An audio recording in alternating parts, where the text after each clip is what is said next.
পরিবেশন করলেন মোহাম্মদ শহীদুল্লাহ। এ পর্যায়ে আপনাদের সামনে কোরআন ও হাদিস থেকে আলোচনা নিয়ে আসছেন আজকে মাহফিলের বিশেষ আলোচক বিশিষ্ট আলেমে দ্বীন হযরত মাওলানা ওসমান গনি সামনে কি হেন কারণ লাগা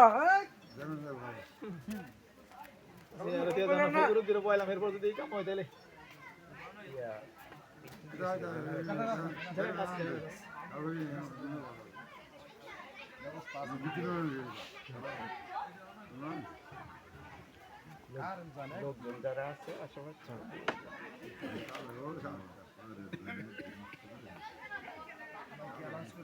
যারা লোকজন আছে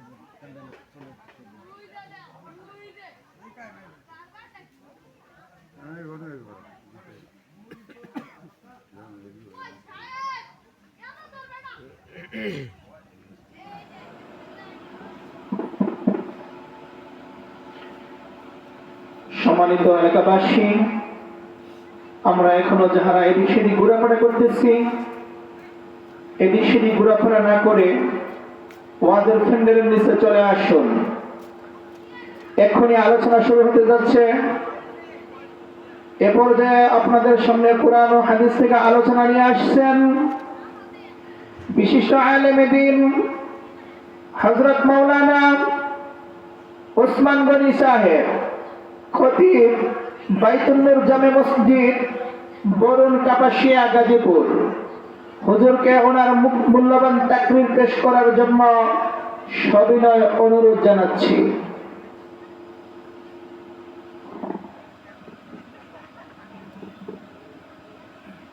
আসসালামু আলাইকুম ওয়া রাহমাতুল্লাহি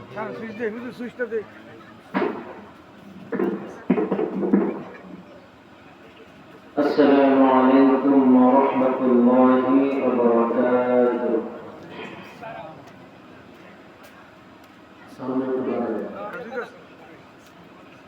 إن الحمد لله نحمده ونستعينه ونستغفره ونؤمن به ونتوكل عليه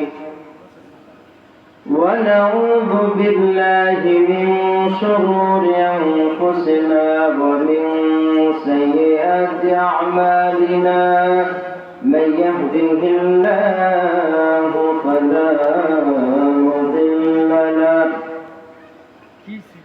ومن يضلل فلا هادي له أي فلن تجد له وليا مرشدا.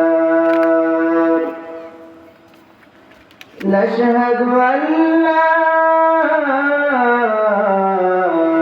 إله إلا الله وحده لا شريك له ونشهد أن سيدنا وسندنا وحبيبنا ومولانا محمدا عبده ورسوله الذي أرسله بالحق بشيرا ونذيرا وداعيا إلى الله بإذنه سراجا وقمرا منيرا.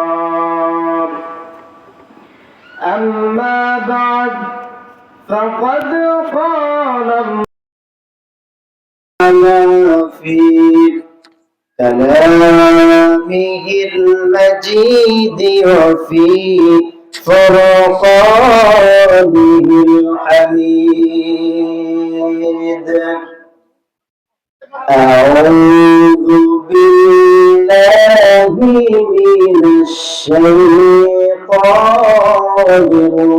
الرجيم. بسم الله الرحمن الرحيم.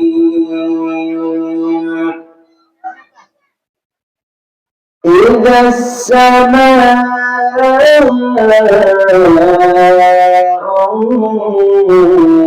انفطرت وإذا الكواكب انتثرت وإذا البحار فجرت وإذا القبور بعثرت علمت نفس ما قدمت وأخرت يا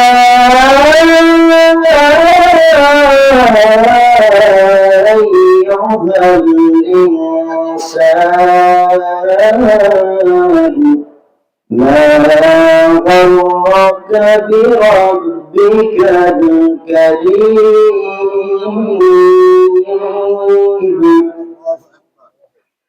وقال تعالى في شان رسول الله صلى الله عليه وسلم إن الله وملائكته يصلون على النبي يا أيها الذين آمنوا صلوا عليه وسلموا تسليما.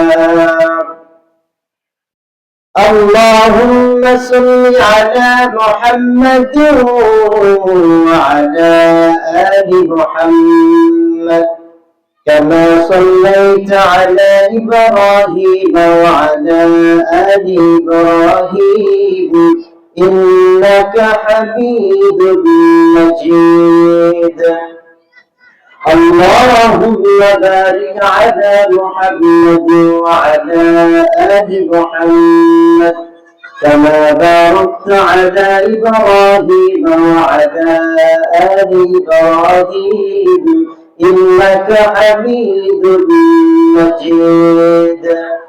بلغ العلا بكماله كشف الدجى بجلاله حصلت جميع خصاله صلوا عليه وآله. سنة العيش ধূম শুভদূর আলাপন আর সুন্নাত হলো হুঙ্কার গর্জন। সুন্নাত নাই শুধু চড়াতে যাওয়া আর সুন্নাত হলো রাষ্ট্রনায়ক হওয়া।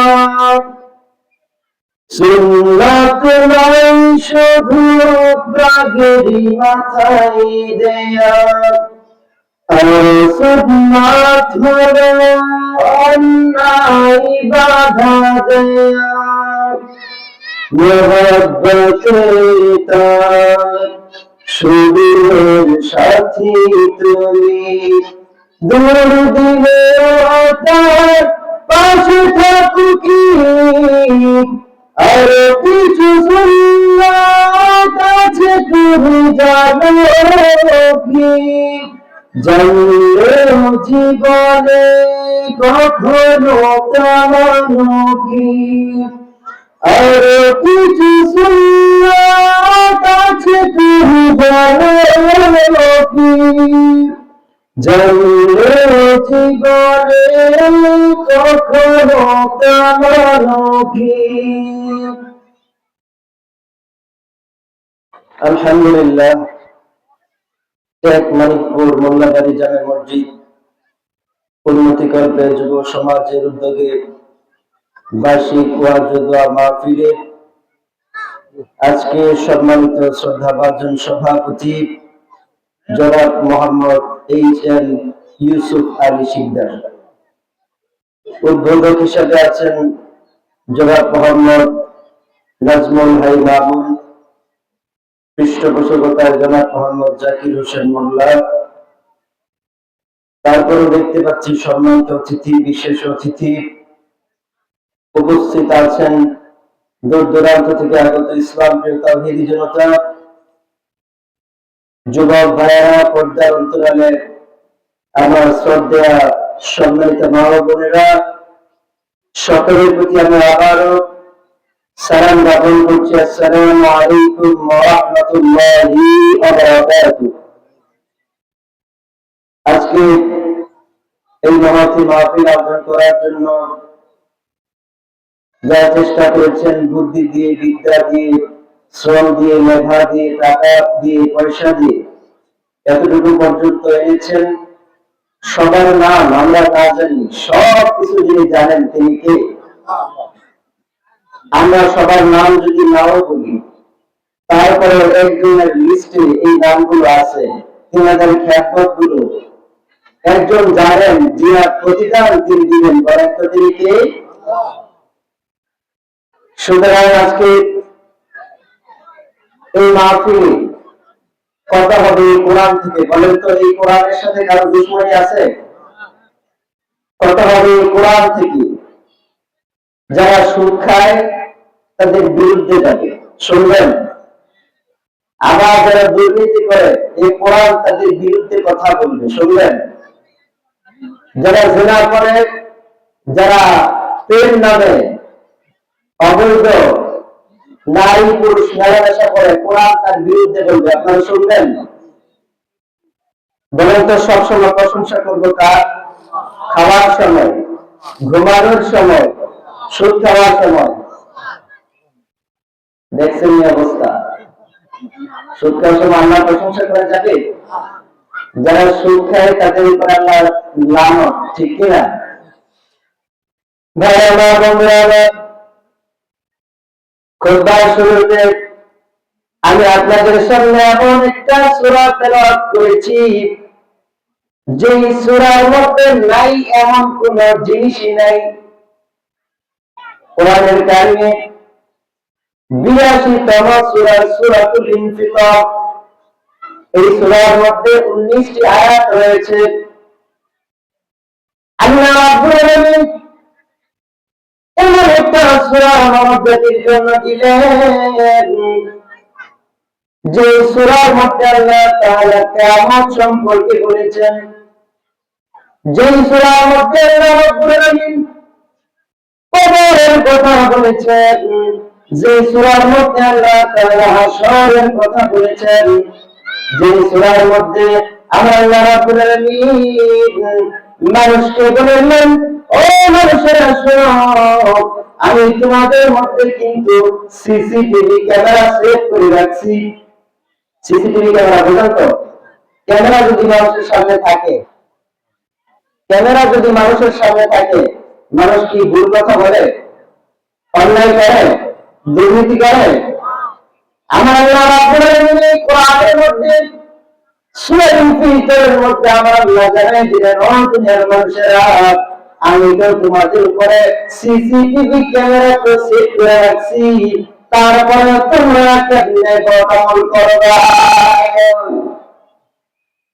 তারপরে আমরা আল্লাহ রাব্বুল আলামিন এই সূরার মধ্যে আল্লাহ বললেন, ও দুনিয়ার মানুষেরা, তোমরা যদি ভালো কাজ করো, তোমরা যদি নেক কাজ করো, বিনিময়ে আমি আল্লাহ রাব্বুল আলামিন তোমাদেরকে চিরস্থায়ী শান্তির জায়গা জান্নাত দিতে পারবো। সুবহানাল্লাহ। আল্লাহ রাব্বুল আলামিন এত সুন্দর দুনিয়া বানাইলেন, দুনিয়া বানানোর পরে আমার আল্লাহ রাব্বুল আলামিন বললেন, ও দুনিয়ার মানুষেরা, যে জিনিসটা আমি আল্লাহ তাআলা সৃষ্টি করি, ওই জিনিসটা আমি আল্লাহ রাব্বুল আলামিন একদিন ধ্বংস করে দিল। মানুষকে আল্লাহ রাব্বুল আলামিন বানাইলেন, মানুষের নির্দিষ্ট একটা হায়াত আল্লাহ দিলেন। নির্দিষ্ট হায়াত যখন শেষ হয়ে যায়, ওই মানুষটা পৃথিবীর জমিন থেকে চলে যায়। চলে যাওয়া মানে সব শেষ হয়ে যাওয়া নয়, দুনিয়ার জীবন থেকে সে অন্য একটা জগতে চলে যায়, যেই জগতে শুরু আছে কিন্তু শেষ নাই।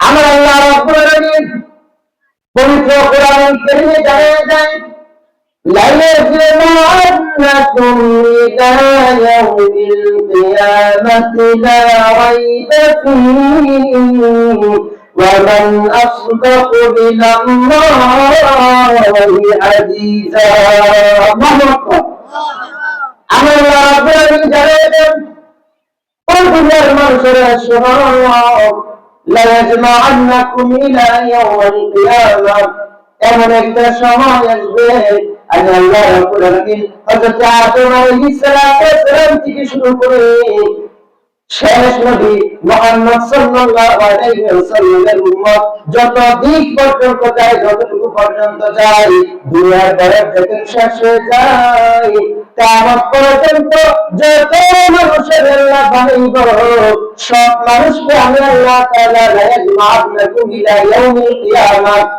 এমন একটা সময় আসবে আমি আল্লাহ সব মানুষকে এক জায়গায় করবো। বান্দা সুবহানাল্লাহ। আল্লাহ রাসূল সাল্লাল্লাহু আলাইহি ওয়াসাল্লাম জানায় দেন দুনিয়ার মানুষেরা তোমরা যদি কিয়ামত সম্পর্কে জানতে চাও, তোমরা যদি কিয়ামতকে দেখতে চাও, তাহলে তোমরা এই সূরা ইনফিতর তেলাওয়াত করো।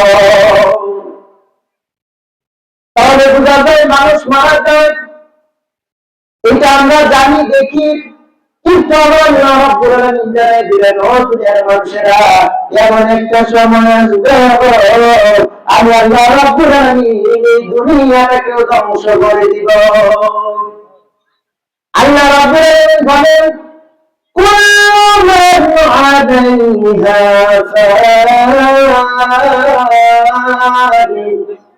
ويبقى وجه ربك ذو الجلال والإكرام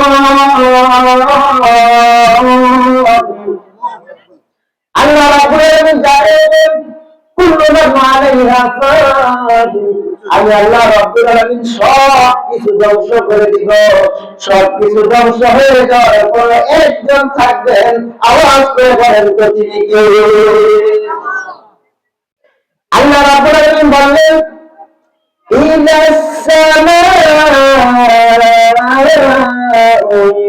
ফাতারাত ও দুনিয়ার মানুষেরা শোনো এমন একটা সময় আসবে যখন এই আকাশটা ধ্বংস হয়ে যাবে, এই আকাশটা পূর্ণ বিচূর্ণ হয়ে যাবে।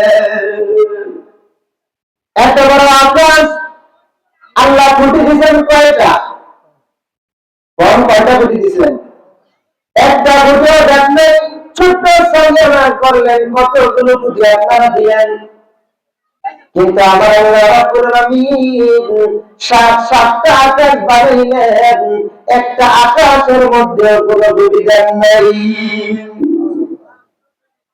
এই আকাশটা একদিন আমার আল্লাহ রাব্বুল আলামিনের আদেশে আল্লাহ রাব্বুল আলামিনের 4 জন বিশিষ্ট ফেরেশতা আছে। কয়জন? তার মধ্যে একজন ফেরেশতা হযরত ইসরাফিল আলাইহিস সালাম, নাম শুনছেন নি? এই ফেরেশতাকে আল্লাহ রাব্বুল আলামিন যেদিন আদেশ দিলেন ও আমার ফেরেশতা দুনিয়ার সময় শেষ হয়ে গেছে, দুনিয়া পুরা হয়ে গেছে, দুনিয়াকে এখন আমি আল্লাহ শেষ করে দিব, সিংহায় ফুৎকার দেও। ওই সিংহায় ফুৎকার দেওয়ার সাথে সাথে কিয়ামত সংঘটিত হয়ে যাবে। সুবহানাল্লাহ।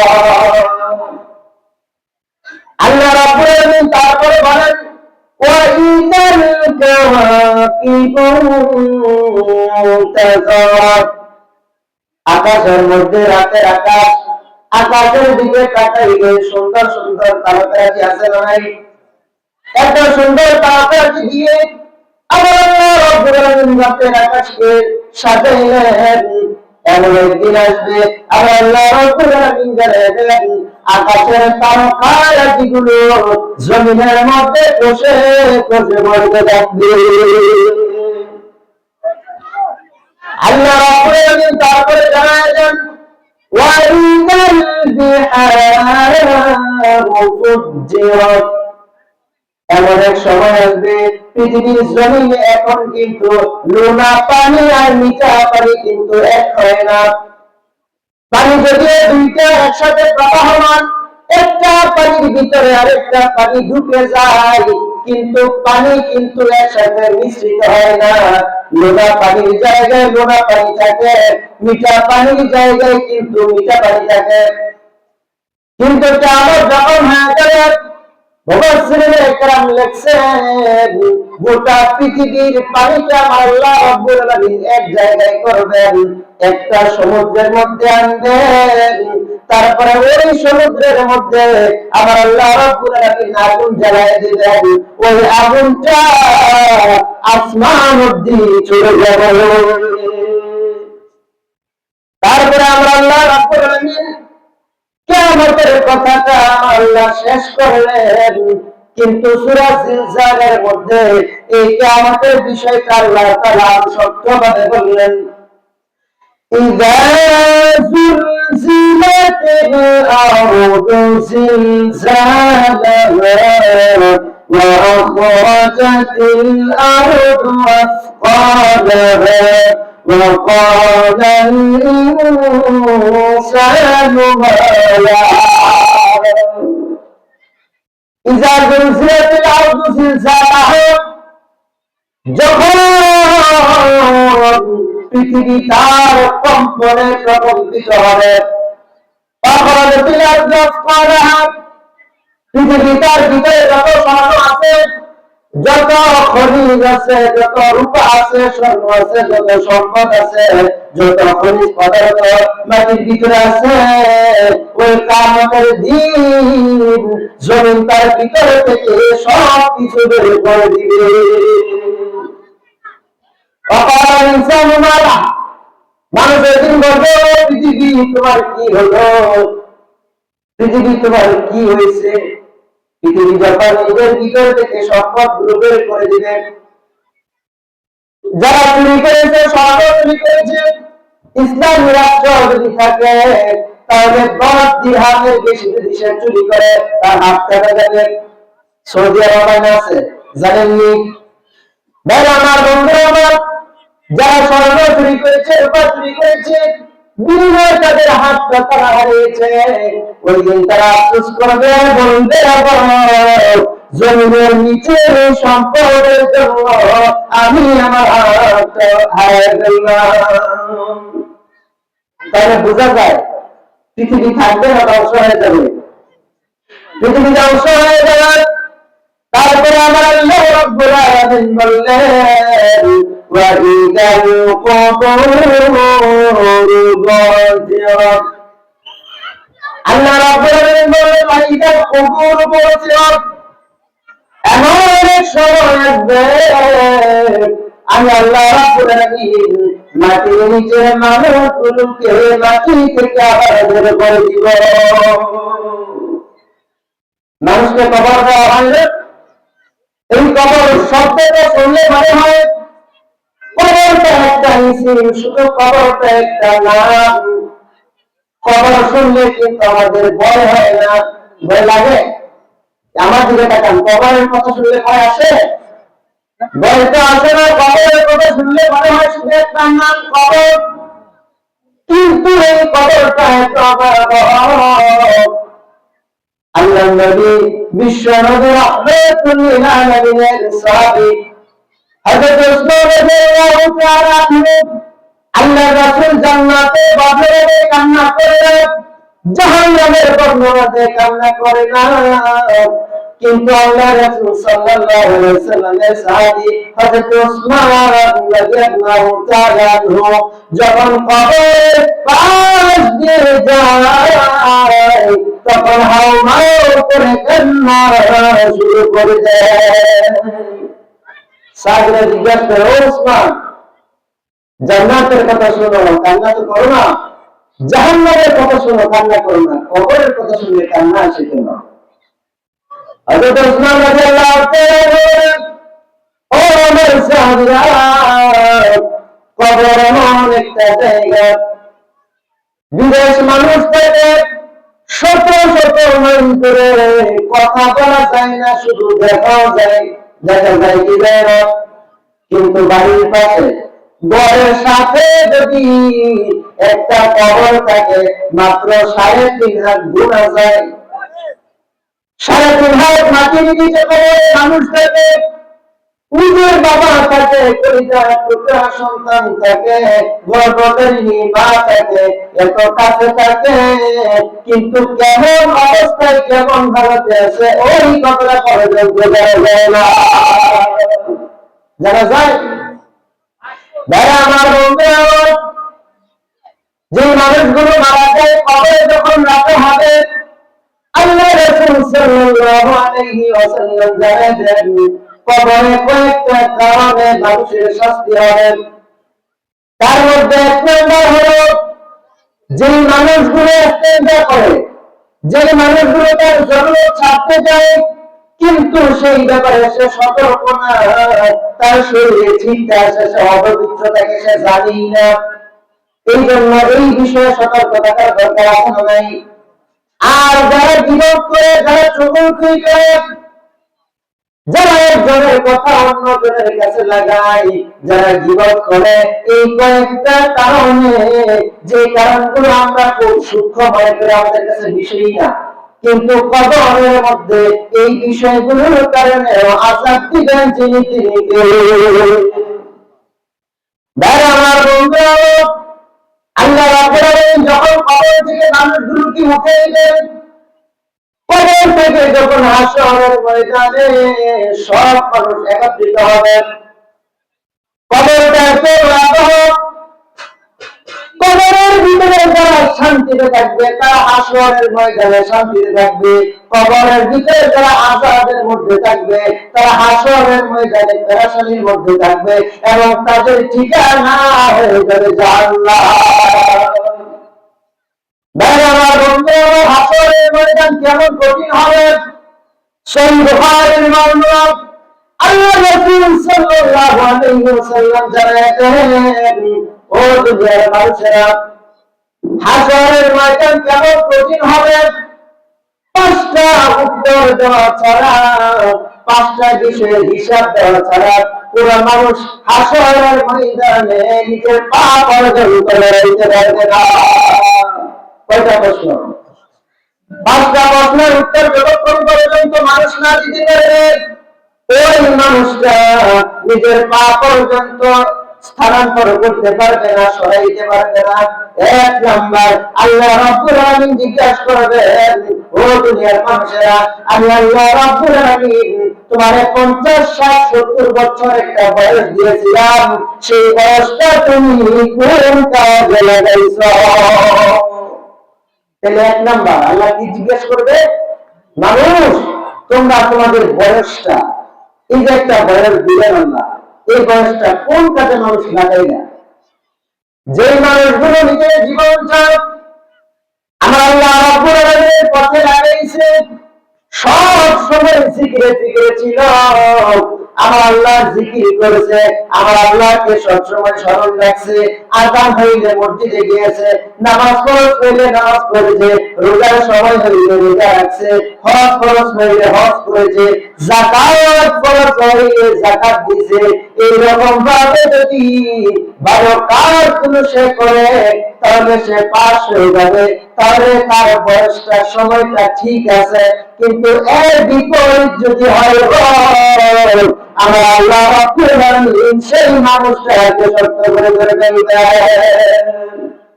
তাহলে 1 নাম্বার আল্লাহ জিজ্ঞাসা করবে, ও মানুষ, তুমি তোমার জীবন কেমনে ব্যয় করছো?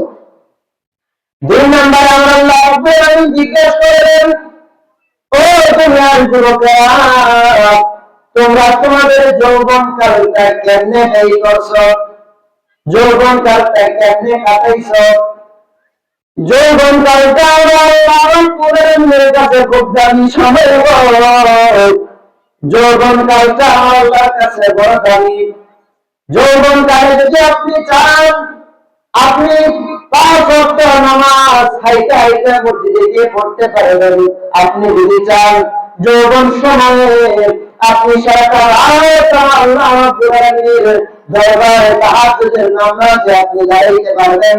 আপনি নামাজের মধ্যে যেমনি রুকু দেওয়ার কথা তেমনি রুকু দিতে পারবেন, আবার যেমনি সিজদা দেওয়ার কথা তেমনি সিজদা দিতে পারবেন।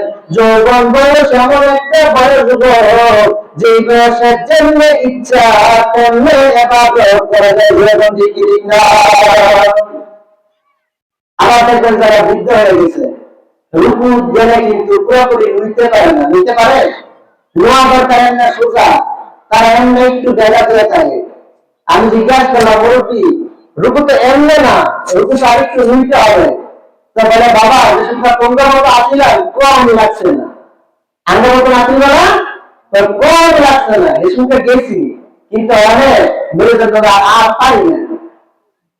তাহলে বুঝা যায় যারা বৃদ্ধ হয়ে গেছে তাদের যখন যৌবনকাল ছিল তখন তারা ইবাদত যেমনি ইচ্ছা তেমনি করতে পারছে, ঠিক কি ঠিক না? তাহলে বুঝা যায় যৌবনকালটা সবার জীবনে এসে যৌবনকালটা আল্লাহ রাব্বুল আলামিন বড় পছন্দ করেন। যে মানুষটা যৌবনকালটা সঠিকভাবে ব্যবহার করবে সেই মানুষটা বড় ভাগ্যবান, যেরকম সুবহানাল্লাহ। 3 নাম্বার প্রশ্ন করেন ও দুনিয়ার মানুষেরা, তোমরা নিজেদের উপার্জন কোন কাজে করছো, কেমনে নিজেদের জীবন চালাইছো, হালাল পথে চালাইছো না হারাম পথে? আল্লাহ রাব্বুল জিজ্ঞেস করেন জীবিকা কিভাবে উপার্জন করেছো? হাত কি এক হাতে কামাইছো নাকি 2 হাতে? 2 হাতে কামাই বুঝেন তো, খুলনা কমনি এক হাতে কামাইছো না 2 হাতে কামাইছো? যদি মানুষটা এক হাতে কামায়, যদি হালাল উপার্জন করে ওই মানুষটা ওই দিন বেঁচে যাবে, আর যদি 2 হাতে উপার্জন করে তাহলে ওই মানুষটা আল্লাহর দরবারে সেই দিন ধরা পড়ে যাবে। 4 নম্বর আল্লাহ প্রশ্ন করবেন ও দুনিয়ার মানুষেরা, উপার্জন তো করেছ, ওই উপার্জনটা কোন কাজে ব্যবহার করেছ? কোন কাজে ব্যবহার করেছ? মসজিদ উন্নয়ন কাজে দান করছো কি করো নাই? দান বাক্সের মধ্যে দান করছো কি করো নাই? তোমার কাছে মানুষ আইসা হাত পাচ্ছে 4-2 টাকা দেন না, সারা জীবন খালি মাফ করেন মাফ করেন, কেনা আছে আপনার কাছে, ওই জায়গায় আপনার কাছে কেনা চাই কিন্তু আপনি বলেন মাফ করেন, তাহলে বলেন তো এটা মানায়? কেনা আছে আপনার আপনি দিবেন, আপনি মাফ চাই, সবারটা মাফ চাওয়া যায়? এই জন্য বাজারে যখন যাবেন বাড়তি কিছু টাকা রাখবেন, 5 টাকা 10 টাকা, বাজারে এই মাথা ওই মাথা চাইবেন কমপক্ষে 2-3 জনকে দিবেন, তুই আর বেশি মাফ চাওয়া লাগবে না আর কি। কথা কি বুঝছেন ভাই আমার বন্ধু? এই জন্য যদি আপনার দান খয়রাতটা যদি ভালো জায়গায় হয় তাহলে ওই মানুষটা ওই দিন পার হয়ে যাবে। আর কোন মানুষ যদি খারাপ কাজে ব্যয় করে, গানের অনুষ্ঠান হয়, ওয়াজের মাঝে দিতে চাই না, বেশি গানের অনুষ্ঠান হলে কয়টা লাগবো তোমরা করো, আমি সেটিরা জীবনে বাড়িতে দেওয়া নাই আছে না? আপনি যদি নিজের যৌবনকালটা ভালো কাজে ব্যয় করেন, উপার্জনটা যদি ভালো কাজে করেন, ব্যয়টা যদি ভালো কাজে করেন, তাহলে বোঝা যায় কবরে শান্তি হবে। যার কবরে শান্তি হবে তার হাসরটা সহজ হয়ে যাবে, যার হাসরটা সহজ হয়ে যাবে ওই মানুষকে আল্লাহ রাব্বুল আলামিন জান্নাত দান করবে। সুবহানাল্লাহ। আরেকটা প্রশ্ন ওইটা সাধারণ মানুষের জন্য নয়, আলেমদেরকে আল্লাহ জিজ্ঞেস করবেন ও আলেম সমাজ, এলেম তো উপার্জন করেছ, ওই এলেম অনুযায়ী তোমরা আমল করছো এলেম অনুযায়ী আমল করছো কিনা? তাহলে আসলে মনে করি কঠিন ময়দানে দুই দিন বিচারের জমিন থাকবে, মানুষের মাথার উপরে সূর্য থাকবে, এত উপরে সূর্য থাকে কিন্তু যেই দিন অনেক সূর্যের তাপ হয় 1 ঘন্টা কেন 10 মিনিটও সূর্যের মধ্যে থাকা যায় না। এই যে কয়েকদিন ধরে শীত একটু বেশি, সূর্য ওঠে? সূর্য কিন্তু ওঠে না, কিন্তু হঠাৎ করে যেই দিন সূর্য উঠে যাবে প্রচন্ড শীত, আধা ঘন্টার বেশি কিন্তু রোদে থাকতে পারবেন না, আগুন মনে পুড়ে যেতেছে, ঠিক না? যে সূর্যের এত উপরে থাকলে সহ্য করা যায় না। ও মুসলমান ভাই, ওই হাসরের ময়দানে সূর্যটা মাথার এক উপরে থাকবে, এমন কঠিন দিনে যে দিন আল্লাহর আওয়াজ ছাড়া আর কোনো ছায়া থাকবে না। সেই দিন সব জায়গায় শুধু সূর্যের আলো, সূর্যের আলো, মানুষের মাথার উপরে সূর্য থাকবে, কিন্তু আমার আল্লাহর আওয়াজ ছাড়া এই দিন আর কোনো ছায়া থাকবে না। আমার আল্লাহ রাব্বুল আলামিন দয়া করে মায়া করে 7 শ্রেণীর মানুষকে এই দিন আওয়াজের নিচে ছায়া দিবে। একটু আওয়াজ করে বলেন সুবহানাল্লাহ। আল্লাহ রাব্বুল আলামিন 7 শ্রেণীর মানুষকে দিন আল্লাহর আরশের নিচে ছায়া দিবেন।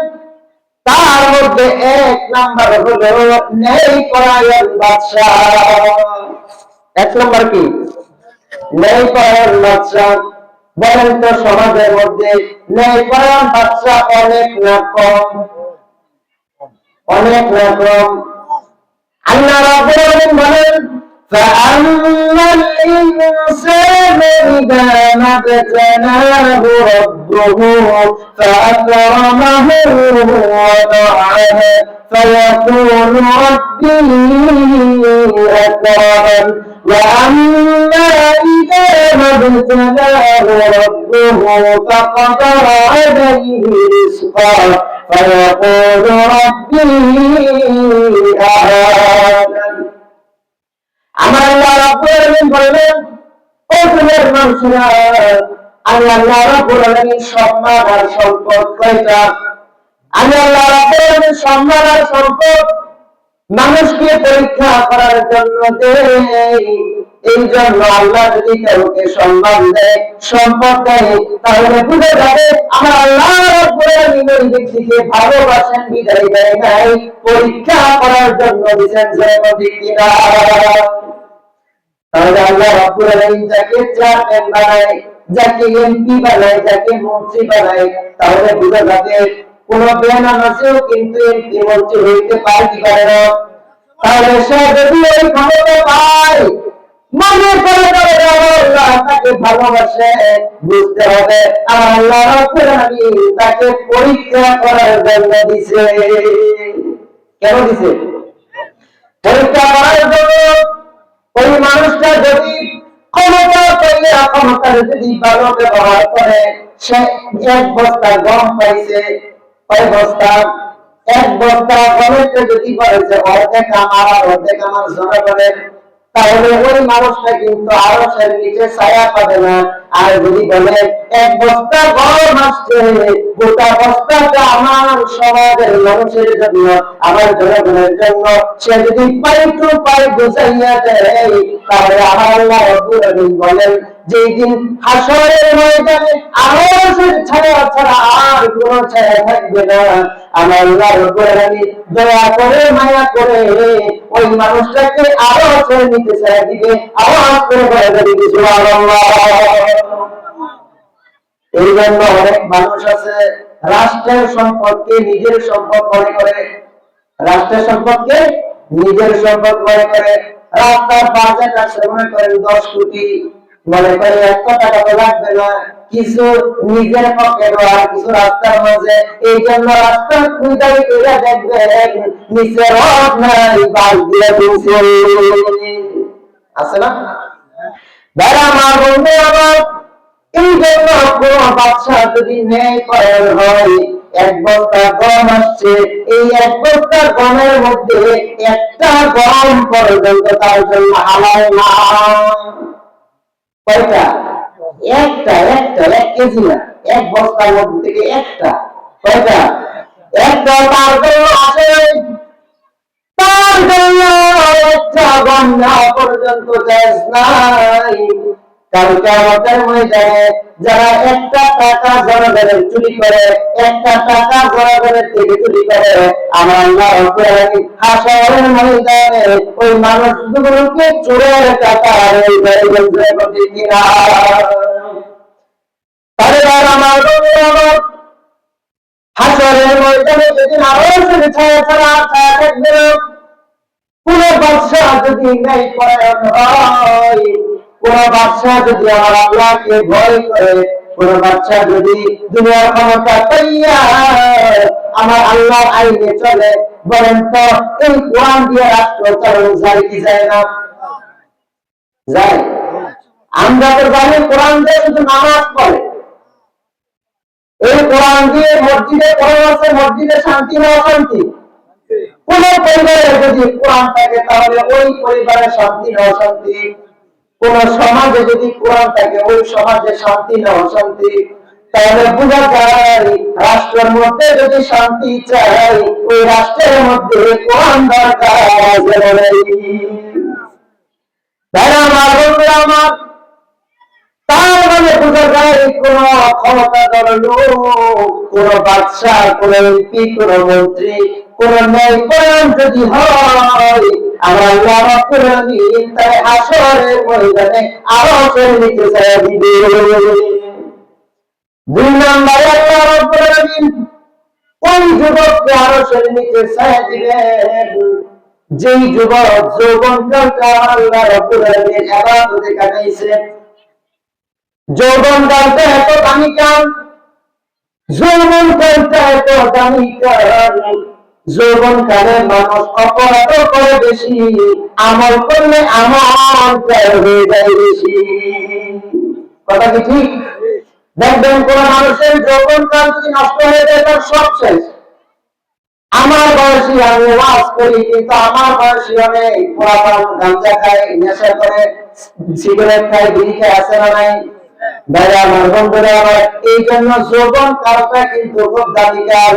যৌবন কাল যদি এক নম্বর হয়ে যায় গোটা জীবনটা তার এক নম্বর হয়ে যায়।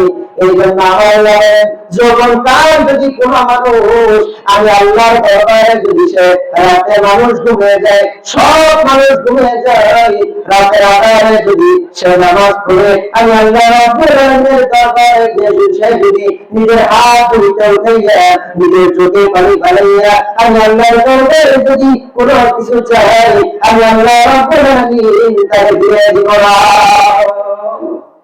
তাহলে বোঝা যায় যৌবন কাল যদি ইবাদত পূর্ণ হয়, আমার আল্লাহ রাব্বুল আলামিন ওই মানুষটাকে আরশের নিচে ছায়া দিবেন। আওয়াজ করে বলা যাবে সুবহানাল্লাহ। তারপরে 3 নম্বর, কোন মানুষের মসজিদ যদি লেগে থাকে, কোন মানুষের অন্তর যদি মসজিদের সাথে লেগে থাকে, মসজিদের সাথে অন্তর লাগা মানে এই না সব সময় মসজিদে বসে থাকা, সবসময় মসজিদে বসে থাকা। আপনার অন্তরটা মসজিদের সাথে লেগে থাকা মানে ফজরের নামাজ পড়লে আপনার মনে মনে চিন্তা আছে জোহরটা কোন সময় পড়বো, আছে না? মানুষ গরিব হয়ে যায়, আজান দিয়ে মানুষ তাড়াতাড়ি চলে আসে, আসরের সময় ঘর থেকে বের হয়ে যায়, কোন জায়গায় আসর করবো মানে মজা একটা টেনশন আছে না নাই? আমার বন্ধুরা আমার, কোন মানুষ যদি নিজের অন্তরটা মসজিদের সাথে লাগে, সে যদি নামাজ করে আল্লাহ ঘরের সাথে যদি তার সম্পর্ক ভালো হয়, আমার আল্লাহ রাব্বুল আলামিন তার হাসরের ময়দানে ওই মানুষটাকে আরশের নিচে যায় দিয়ে দিবে। আমার বন্ধু আমার কোন যুবতী, কোন খারাপ নারী খারাপ কাজের জন্য আহ্বান করেছে, ওই যুবক যদি বলে যে না ইন্নী আখাফুল্লাহ, জমিনে কেউ দেখে না, আমার বাবা দেখে না, আমার মা দেখে না, আমার বন্ধু বান্ধব কেউ দেখে না, কিন্তু একজন যিনি দেখেন তিনি আমার আল্লাহকে যদি ভয় করে সেই মানুষটা খারাপ কাজ থেকে চলে আসে, সেই চলে আসাটা যদি আমার আল্লাহ রাব্বুল আলামিনের জন্য হয়, আমার আল্লাহ রাব্বুল আলামিন ওই মানুষটাকে আরশের নিচে ছায়া দিয়ে দিবে। 5 নম্বরে আল্লাহর জন্য ভালোবাসা। আমাদের ভালোবাসাটা কার জন্য? এক মায়ের পেটে থাকে, যমজ ভাই তো একসাথে পেটেই থাকে, এক মায়ের দুধ পান করে, এক স্কুলে লেখাপড়া করায়, এক মাদ্রাসা পড়ে, এক বাবা এক মা। তারপর যখন জমি বন্টনের সময় আসে, দুই ভাইয়ের মধ্যে ঝগড়া আছে নাই? তাহলে বোঝা যায় মায়ের পেটে একসাথে থাকে, একসাথে বড় হইলে বাপ মা একটা থাকে সুখে শান্তিতে থাকা যায়। কিন্তু যদি আপনি আল্লাহর জন্য ভালোবাসেন, আপনার ভালোবাসাটা যদি হয় আমার আল্লাহর জন্য, আপনার ঘৃণাটা যদি হয় আমার আল্লাহ রাব্বুল আলামিনের জন্য, আমার আল্লাহ রাব্বুল আলামিন দয়া করে মায়া করে ওই মানুষকে আরো নিচে ছেড়ে দিয়ে দিবে। তারপরে 6 নম্বর গোপনে সৎকার করা। দান প্রকাশ্যে করা যায় আবার গোপনেও করা যায়, কিন্তু প্রকাশ করলে রিয়াটা থেকে যায়।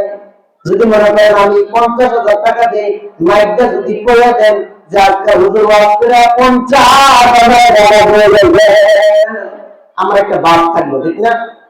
দাও আমার বন্ধুরা, কিন্তু কোন মানুষ যদি প্রকাশ্যে দান করে আবার গোপনেও দান করে, ওই গোপন দানটা আমার আল্লাহ রাব্বুল আলামিন বড় পছন্দ করে।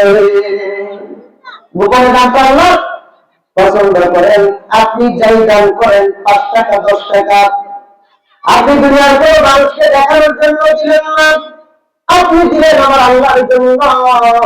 আমার আল্লাহর জন্য যদি আপনি 1 টাকাও দিয়ে থাকেন, আমার আল্লাহ রাব্বুল আলামিন হাসরের ময়দানে ওই 1 টাকা আপনাকে বুঝাইয়া দিয়ে দিবে। এমনি কি যা হয় সব যা হয় আল্লাহ তাআলা সব দিয়ে দিবে। সুবহানাল্লাহ। 7 নম্বরে আল্লাহর স্মরণে কাঁদা। আল্লাহর স্মরণে যদি কোনো মন কাঁদে, কোনো চক্ষু কাঁদে, কেউ আপনারে প্রহার করছে, মারছে, কষ্ট দিছে, এই জন্য আপনি কাঁদলেন না, আপনি কাঁদলেন আমার আল্লাহর জন্য। আপনি কত গুনাহ করেছেন, আকাশ পরিমাণ গুনাহ করেছেন, জমিন পরিমাণ গুনাহ করেছেন, আপনার গুনাহ কেউ জানে না, আমার আল্লাহ রাব্বুল আলামিন শুধু আপনার গুনাহের কথা জানেন। আপনি আপনার গুনাহের কথা স্মরণ করিয়া রাতে যখন সবাই ঘুমিয়ে যায়, আপনার বিবি যখন ঘুমিয়ে যায়, আপনার সন্তান যখন ঘুমিয়ে যায়, সমাজের সকল মানুষ যখন ঘুমিয়ে যায়, আপনি ঘুমাইলেন না, আপনি শীতের রাতে আপনি উঠে ঠান্ডা পানি দিয়ে আপনি ওযু করে আপনি 2 রাকাত নামাজ পড়ে আপনি সালামের মাধ্যমে নামাজটা শেষ করে আপনি 2 কারাত হাত রব্বুল আলামিনের দরবারে যদি উঠায় দেন, ও আল্লাহ রাব্বুল আলামিন, জীবন আমরা নেক করতে পারি নাই, শুধু গুনাহ করেছি, আল্লাহ আল্লাহ জিনা করেছি, আল্লাহ অপরাধ করেছি, আল্লাহ নামাজ পড়ি নাই, রোজা করি নাই, আল্লাহ কত গুনাহ করেছি, কেউ জানে না, তুমি ছাড়া কেউ জানে না, আল্লাহ এই গুনাহ যদি সমাজের মানুষের কাছে তুমি যদি ছড়ায় দিতা, জানায় দিতা, সমাজের মুখ পর্যন্ত দেখাইতে পারতাম না। ও আল্লাহ রাব্বুল আলামিন, জিনা করেছি, ব্যভিচার করেছি, আল্লাহ তুমি তো সব কিছু জানো। আমার আল্লাহর কাছে যখন একটা একটা গুনাহ স্বীকার করে চোখের পানি যখন আপনার পড়বে, আপনার চোখের পানি নাকের ডগা দিয়ে জমিনে পড়তে যাবে, আমার আল্লাহ রাব্বুল আলামিন আপনার জীবনের সমস্ত গুনাহকে মাফ করে দিবে। সুবহানাল্লাহ। আসেনি? তাহলে কন্যাকে আরো বলে দেন সুবহানাল্লাহ। ভাই আমার বন্ধুরা, হাসরের ময়দান যখন কায়েম হয়ে যাবে, আল্লাহ রাব্বুল আলামিন মানুষের আমলনামা দিবেন, যাদের আমলনামা জান্নাতে আসবে ওই মানুষগুলো জান্নাতে যাবে, আবার কিছু মানুষকে আল্লাহ তাআলা জাহান্নামে দিবেন। তাহলে 2 প্রকার জাযা, কয় প্রকার? 2 প্রকার, একটা হচ্ছে ভালো আর একটা হচ্ছে মন্দ। আল্লাহ রাব্বুল আলামিন জান্নাতীদেরকে জান্নাতে দিবেন, জাহান্নামীদেরকে জাহান্নামে দিবেন। কিন্তু আল্লাহ রাব্বুল আলামিন জাহান্নামীদেরকে শাস্তি আরো বাড়ানোর জন্য জাহান্নামরা জান্নাতীদেরকে দেখবে, আবার জান্নাতীরাও জাহান্নামীদেরকে দেখবে। কথা কি বুঝতেছেন? জান্নাতীরা জাহান্নামীদেরকে দেখবে, জাহান্নামীরা জান্নাতীদেরকে দেখবে, এবং জান্নাতীরা জাহান্নামীদেরকে প্রশ্ন করবে। আল্লাহ রাব্বুল আলামিন সূরা মুদাথ্থিরের মধ্যে শেষের দিকে 42তম আয়াতের দিকে আল্লাহ তাআলা বর্ণনা করেন, জান্নাতীরা জাহান্নামীদেরকে প্রশ্ন করবে, মা সালাকাকুম ফি সাকার। ও আমার ভাই, একসাথে হাত ধরে বাঁধাও দিছি, একসাথে পড়াশোনা করেছি, একসাথে খেলাধুলা করেছি, আমরা তো একসাথে ছিলাম। আমি তো তোমারে চিনি, আমি তো তোমাকে জানি। মা সালাকাকুম ফি সাকার, কিসে তোমাকে জাহান্নামের আগুনে প্রবেশ করাইলো? জান্নাতীরা জাহান্নামীদেরকে প্রশ্ন করবে। কথা কি বুঝতেছেন? একটু মনোযোগ দিয়ে শুনেন, গভীর কথা। জান্নাতীরা জাহান্নামীদেরকে এই জন্য দেখবে, তারা যদি বদ কাজ করতো তাহলে কত শাস্তি তাদেরকে আল্লাহ দিতেন, এইটা দেখে মনে একটু শান্তি লাগবো। আর জাহান্নামীরা জান্নাতীদেরকে এই জন্য দেখাইবো, জাহান্নামের শাস্তি তো এমনি অনেক শাস্তি, দুনিয়ার আগুনে 69 গুণ বেশি আগুন হচ্ছে জাহান্নামের আগুন। দুনিয়ার আগুন হচ্ছে 1 গুণ, কয় গুণ? এর সাথে 69 গুণ যোগ করলে যত আগুনের তাপ হয়, যত তেজ হয়, ওইটা হবে জাহান্নামের আগুন।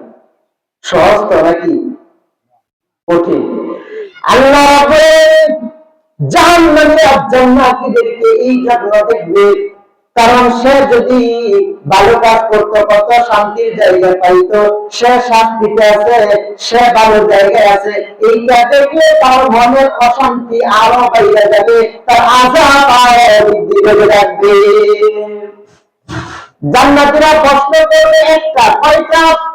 শুধু একটা প্রশ্ন করবে, ও আমার ভাই, মা সালাকাকুম ফি সাকার, তুমি কিসের জন্য জাহান্নামে গিয়েছ?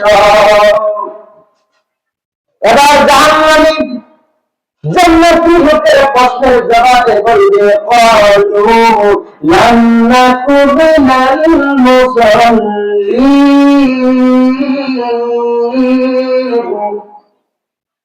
এবার জাহান্নামী বলবে, লাম নাকু মিনাল মুসাল্লিন, জাহান্নামে আসার 1 নম্বর কারণ হলো আমরা মুসল্লি ছিলাম না, আমরা নামাজ পড়ি নাই। তাহলে জাহান্নামে যাওয়ার 1 নম্বর কারণ কি? নামাজ না পড়া। লাম নাকু মিনাল মুসাল্লিন, তারা বলবে আমরা মুসল্লি ছিলাম না। যারা মা বন্ধু, পৃথিবীর জমিনের মসজিদ থেকে মুয়াজ্জিন কত সুন্দর করে মানুষকে ডাকে, নামাজের জন্য ডাকে, কল্যাণের জন্য ডাকে।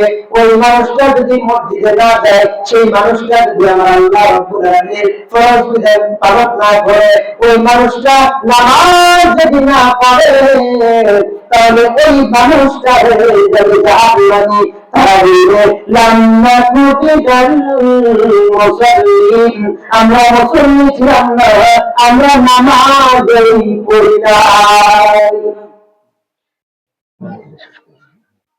দ্বিতীয় নম্বরে তারা বলবে, ওয়ালাম নাকু নুতঈমুল মিসকিন, অভাবীরা আমাদের কাছে হাত পাচ্ছে, দরিদ্র অসহায় মিসকিন, তাদের কোনো টাকা ছিল না, পয়সা ছিল না, তারা আমাদের কাছে হাত পাচ্ছে, 2টা টাকা দেন খাবো, ওই মানুষগুলো টাকা দেয় নাই। জাহান্নামে যাওয়ার 2 নাম্বার কারণ হলো ওয়ালাম নাকু নুতঈমুল মিসকিন, তারা বলবে আমরা অভাবীকে খাদ্য দেই না।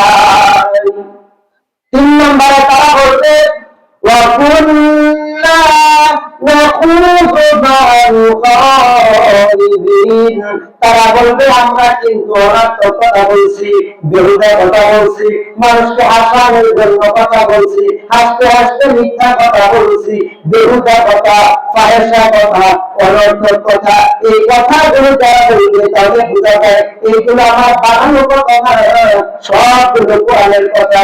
তাহলে ফাহেসা কথা, বেহুদা কথা যদি মানুষ বলে, ওই মানুষটা জাহান্নামী হয়ে যাবে। তারপরে তারা বলবে, وَكُنَّا نُكَذِّبُ بِيَوْمِদ্দিন, তারা বলবে আমরা কিয়ামত হইবে, হাসর হইবে, এইগুলো আমরা বিশ্বাস করি করতাম না। বিশ্বাস আল্লাহ রাব্বুল আলামিন যে হাসর করবে, মানুষ যে আমল করেছে আল্লাহ তাদের প্রতিদান বুঝা দিবে, ভালো যারা করেছে তাদেরকে আল্লাহ বিনিময় জান্নাত দিবে, মন্দ যারা করেছে বিনিময় জাহান্নাম দিবে। এই যে আল্লাহ এই জিনিসগুলো দিব, আমরা বিশ্বাস করতাম না। এই চারটা জিনিস না করার কারণে, চারটা জিনিস অবাধ্য হওয়ার কারণে আমার আল্লাহ রাব্বুল আলামিন আজকে আমাদেরকে জাহান্নাম দিয়েছে। ভাইরা আমার বন্ধু, আলোচনা লম্বা করবো না, শুধু মা বোনদের জন্য চারটা কথা বলে শেষ করবো। কয়টা? কোন মা কোনো বোন যদি চারটা কাজ করে ওই মহিলাটা জান্নাতি, আর বেশি কিছু করা লাগবে না। এক নাম্বার, কোন মা কোন বোন যদি 5 ওয়াক্ত নামাজ সময় মতো পড়ে, ওয়াক্ত মতো পড়ে, আমার আল্লাহ রাব্বুল আলামিন রাজি হয়ে খুশি হয়ে ওই নারীকে ওই মহিলাকে আমার আল্লাহ রাব্বুল আলামিন জান্নাত দান করে দিবে। সুবহানাল্লাহ। 2 নম্বরে তারা যদি রোজা রাখে, ফরজ রোজা, কি রোজা? ফরজ রোজা অবহেলা করলো না, অবজ্ঞা করলো না, তারা রোজা যদি সুন্দরভাবে পালন করে, তাহলে আমার আল্লাহ রাব্বুল আলামিন খুশি হয়ে রাজি হয়ে জান্নাত দান করবে। 3 নম্বরে, কোন নারী যদি স্বামীর আনুগত্য করে, কথা কি বুঝছেন? কোন নারী যদি স্বামীর আনুগত্য করে, কোন নারী যদি তার স্বামী যদি দ্বীনের বিপক্ষে কোনো কথা না বলে, কোরআনের বিরোধী কোনো কথা না বলে, যদি দ্বীনের পক্ষে সত্য কথা যদি বলে, ওই মার জন্য, ওই বোনের জন্য তার স্বামীর কথা শোনা আল্লাহ বয়স করে দিয়েছে। আবার ঈশ্বরের বলেন, কোন মানুষ যদি আল্লাহ তারা যদি দ্বিতীয় কাউকে সেজদা দেওয়ার যদি জায়েজ থাকতো, আমি বিশ্বনবী বলতাম প্রত্যেকটা নারী যেন তার স্বামীকে সেজদা দেয়। সুবহানাল্লাহ। তাহলে যদি কোন মা কোন বোন স্বামী যদি থাকে, তাহলে স্বামীর আনুগত্য করতে হবে। স্বামীর আনুগত্যটা আমার আল্লাহ রাব্বুল আলামিন পছন্দ করেন।